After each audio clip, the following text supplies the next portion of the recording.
We're developing a society because of all of these different toxins known to affect brain function. We're seeing a society that not only has a lot more people of lower IQ, but a lot fewer people of higher IQ. In other words, a dumbing down, a chemical dumbing down of society. So everyone's sort of mediocre. That leaves them dependent on government because they can't excel. We have these people of lower IQ who are totally dependent. Then we have this mass of people who are going to believe anything they're told because they can't really think clearly.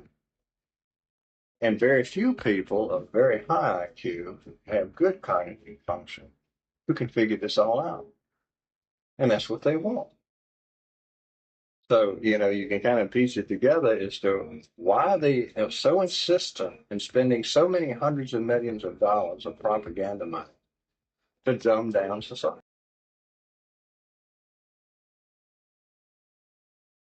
To Joe Biden giving the green light to agencies to go after him.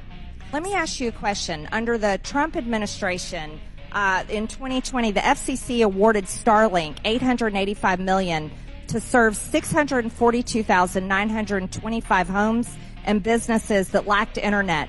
What happened to that program? Well, last year, after President Biden went to the White House podium and said that Elon Musk is worth being looked into, the FCC abruptly reversed course and yanked back that award. And now in other programs, the ones that are actually connecting people under this administration, we're spending dollars on the penalties. Senator Cruz recently had a report showing that in some cases we're spending $100,000 per home for broadband, when with that Starlink deal, it was $1,300. I don't think there's any way to explain the FCC's decision other than to go back to Joe Biden giving the green light to agencies to go after him. So what has happened in the process of $42 billion being allocated for Americans to get internet? Why has that not been able? Why can't Kamala Harris deliver those results? Look, after 1,039 days and no Americans being connected, what they've been doing so far is advancing a wish list of progressive policy goals. They've been pushing for DEI requirements, climate change agenda, preferences for government-run networks, rather than just focusing on getting people connected.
But there's also a threat going on, as you can imagine, to our allies. So they capture 30,000, but then there's like 70,000 missing total. They kill 10,000. They're able to do this because they're using biometrics, right? Biometrics we left behind. Those biometrics sit in the Ministry of Interior building, right? So I want people to understand, like, the Taliban are like really targeting these people, and that's how they're finding them and getting them. What a lot of people don't understand is kind of within the first year after the fall, the Taliban didn't really have the biometrics up and running. They almost faked it. Then they went to like the Chinese and the Iranians and they said, hey, help us fix, we can't get this all working. So they got the system working and then they got it deployed on mobile devices, right? So now it's at the border crossings. So I want Afghans to understand, if you went through a border crossing like 6 months after the fall and you were fine, don't assume you're fine now, because they didn't have it working then, even though they pretended it.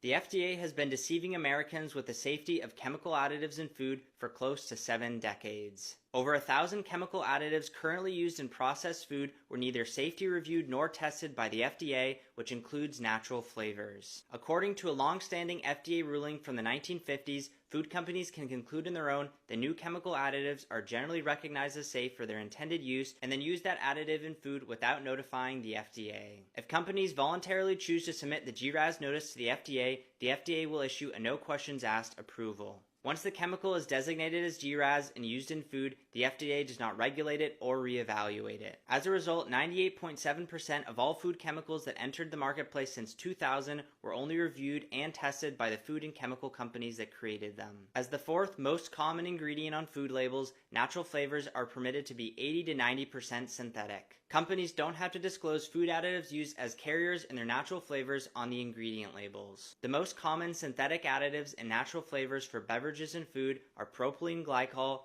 polyglycerol esters of fatty acids, maltodextrin, benzoic acid, polysorbate 80, BHT, BHA, and triacetin. The GRATSCH loophole is what allowed food companies to use brominated vegetable oil for 64 years before the FDA finally banned it this year due to concerns surrounding its effect on our thyroid glands. Last year, Senator Cory Booker and Senator Ed Markey introduced the Safe and Toxic-Free Food Act to remove the loophole. The act would direct the HHS and FDA to review all new food additives before being introduced to the market and re-review all existing additives currently on the market. You can ask your U.S. Senators to review Act 3387 ensuring safe and toxic-free food. The act was referred to the Senate Committee on Health, Education, Labor, and Pension, so it's most important to communicate to these senators on the committee that you want the act to be passed. The Act has 6 provisions which I included on my website blog, along with the contact links for the Senate committee members.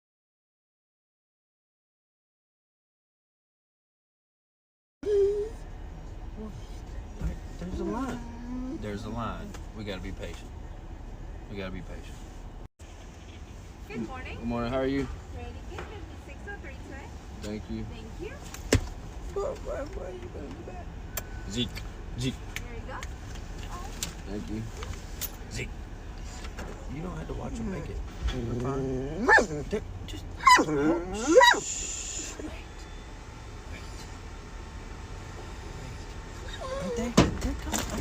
They're coming.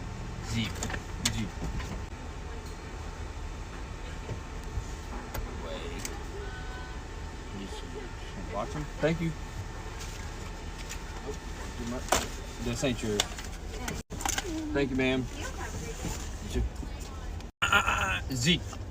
You're live.